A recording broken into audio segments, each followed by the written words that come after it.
एक बार एक जवान बेटा और एक बूढ़ा पिता बगीचे में टहलने के लिए गए। बूढ़ा पिता ने बेटे से कहा कि अब मैं थक चुका हूँ, चलो कहीं पे थोड़ी देर बैठ जाते हैं। जिसके बाद पिता और बेटा पार्क के एक बेंच पर बैठ गए। तभी पिता की नज़र सामने पेड़ पर पड़ गई। वहां उन्होंने देखा कि एक पक्षी पेड़ की टहनी पर बैठा है। थोड़ी देर तक उस पक्षी को देखते रहने के बाद पिता ने अपने बेटे से पूछा कि बेटा वह क्या है।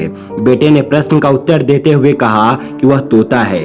कुछ मिनटों बाद पिता ने अपने बेटे से फिर पूछा कि वह क्या है। इसके बाद बेटे ने थोड़े ऊंचे स्वर में बोला, मैं आपको पहले भी बता चुका हूँ कि यह तोता है। थोड़ी देर बाद पिता ने एक बार फिर उसी प्रश्न को दोहराया और पेड़ के टहनी पर बैठे पक्षी को दिखाकर पूछा कि वह क्या है। अब बेटे को गुस्सा आ गया और वह चिल्लाते हुए अपने पिता से कहने लगा, पापा आपको क्या हो गया है? या तो आपको समझ नहीं आ रहा या आपको सुनाई नहीं दे रहा है। मैंने आपको कितनी बार बताया कि वह तोता है तोता, फिर भी आप कितनी बार पूछे जा रहे हैं। आखिरकार आपको यह जानकर क्या करना है?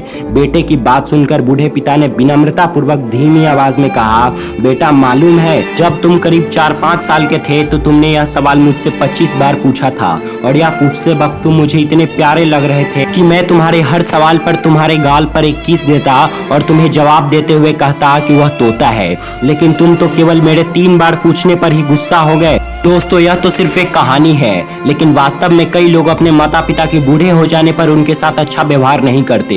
उनकी छोटी छोटी गलतियों पर उन पर चिल्लाते हैं और उन पर गुस्सा करते हैं। अतः इस कहानी से हमें यह सीख मिलती है कि जब भी हमारे माता पिता हम पर निर्भर हो तब हमें अपने उनके प्रति जिम्मेदारी को और अच्छे से निभानी चाहिए। उन्हें हमेशा हमारी प्यार की आशा होती है, इसलिए उन्हें नाराज करने की बजाय उन्हें खुश करनी चाहिए, क्योंकि माता पिता की देखभाल ही हमारी असली जिम्मेदारी है और हमें अपनी जिम्मेदारी से कभी पीछे नहीं हटना चाहिए।